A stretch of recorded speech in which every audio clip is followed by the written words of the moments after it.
Masquera say Mure Zimbabwe, welcome to our channel Zim Confessions and Deep Secrets. Kana kake kuchanga kukuya paneno channel, please don't forget to subscribe. Kama chingo agara waka subscribe, but don't forget to comment and share this video. Nasi Mure Zimbabwe takuigirai nyaya yabuditswa, information yabuditswa na Susan Mutami, controversial socialite uyanozikana ninyaya yakubuditsa ma secrets emuzano PF abuda.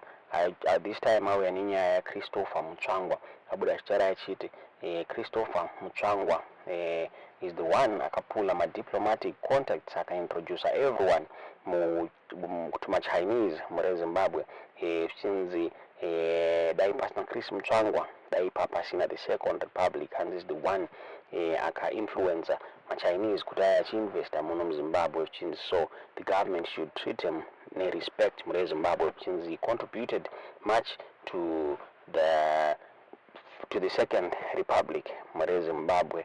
Abuda Zakari Susan Mutami achitara achiti he's the one akadzidzisa ma ZANU PF officials how to talk nema ambassadors, how to strike ma deals, so Hanzi ZANU PF should treat him with respect muri Zimbabwe. Hanzi ndiye akabata ma key Enyika yema investors muno mu Zimbabwe. Abuda Susan Mutami akatora achiti most of you aren't privy to this information, but if it wasn't for Chris Mutsvangwa, who pulled his diplomatic contacts and introduced everyone to China and other influential head of states and members of the diplomatic corps, there wouldn't have been a Second Republic. For a man who sacrificed so much for everyone who is in power today, he could have been killed for treason during Mugabe era. I don't always agree with Chris's statements, but let's all remember Neville lost a child recently. The young man is still grieving, and when you grieve, you are never the same. The least that all you grown men can do for the young man is help him get a license so his money changing business can be legitimized, and also assist with counseling. Chris Mutsvangwa, military people will always carry you on their back even if you stuff up, because loyalty is in their DNA. They don't switch lanes unless you try to unalive them like what Mary Mbayiwa did. You are pointing your fingers at the wrong person. Those are Buddha story. Na Susan Mutami muri Zimbabwe anakawanda wabuda bachi commenter nima mixed reactions on wachara ya wachiti no the wachara ya chiti no mutemo urukungotora its course muri Zimbabwe chinza zvinabasa zokuti he contributed to the Second Republic. Mwana wake akapara mosva anofanira kusungwa. Enda mberi achitara achiti Chris taught these guys how to speak in diplomatic tongues kuti unofadza sei maambassador kana uchida deal. He served a purpose with his talkativeness. You know, there's always that one talkative person you only deploy zvashata. Chris Mutsvangwa was that person at the time. Ndozvabira taurwa na Susan Mutami achitara achiti Christopher Mutsvangwa played a key role mu Second Republic muri Zimbabwe. Ndofunga after the 2017 coup, President Mnangagwa vaka-appointa Christopher Mutsvangwa as his advisor muri Zimbabwe, vaka-appointa zvakare as an advisor, as an ambassador to China muri Zimbabwe. So zviri kunzi during this period ndo paakastrika mega deals akaita Second Republic iwanikwe ichienderera mberi nema projects hairi kuita muri Zimbabwe. Tikazive kuti munoona sei nyaya iyi yabuditswa na Susan Mutami muri Zimbabwe. A journalist and an author anonzi Douglas Rogers akabuda achitaura mubhuku rake iro nonzi The 2 Weeks in November raidescribe a series of my events akaitika during the time yecoup.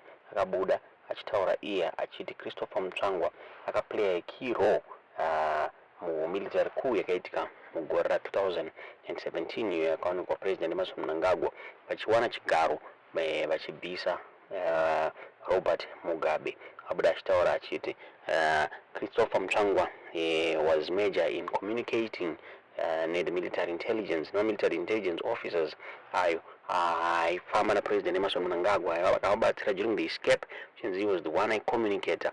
Vanongora ku South Africa, nongora mu Zimbabwe kuti kuve successful since he communicated again na Chiwenga paibva ku China chiya muno mu Zimbabwe, so zirikunzi is very key mu bato rezano PF with the treatment yari kuwana nakumira mushe Lloyd Msipa akabuda achitaura iye achiti President Mnangagwa should be careful na Chiwenga na Mutsvangwa chinzi he was the major reason why Mugabe akadona chinzi, so anokwanisa kuita zvakare the major reason anokwanisa kudonedza President Mnangagwa tingazoti munoona sei nyaya iyi.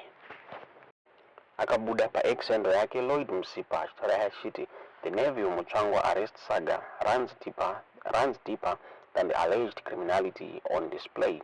Yes, he did infringe one law or other, but in a country where criminality is selectively punished, one can't help but see another end in all this. I am familiar with Chris Mutsvangwa as we communicated regularly during the military transition.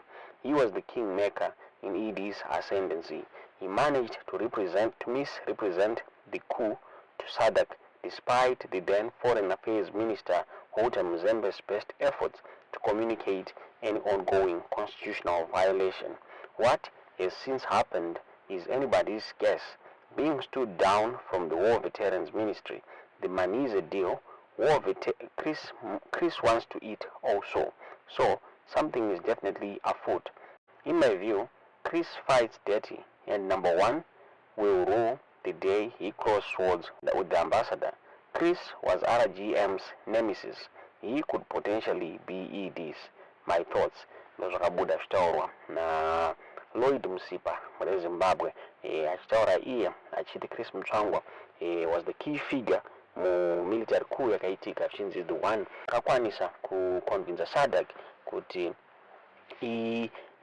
coup yakaitika mu Zimbabwe isanzi icoup, since despite my efforts akada kuiswa na the then Minister of Foreign Affairs vaota Mzembe hanzi vakada kutsanangura ku SADC kuti zvakaitwa zvasiri constitutional, since but Chris Mutsvangwa akaplay a role kuti SADC isapindire nyaya iyoyi mu Zimbabwe, since so Chris was number one mukudonedzwa kwa Robert Mugabe, since President Mnangagwa ngavachenjere kunetsana zvakare na Chris Mutsvangwa. Tingazori munoona sei nyaya iyi tiudzewo zvamuri kufunga pamusoro penyaya iyi mu comment section.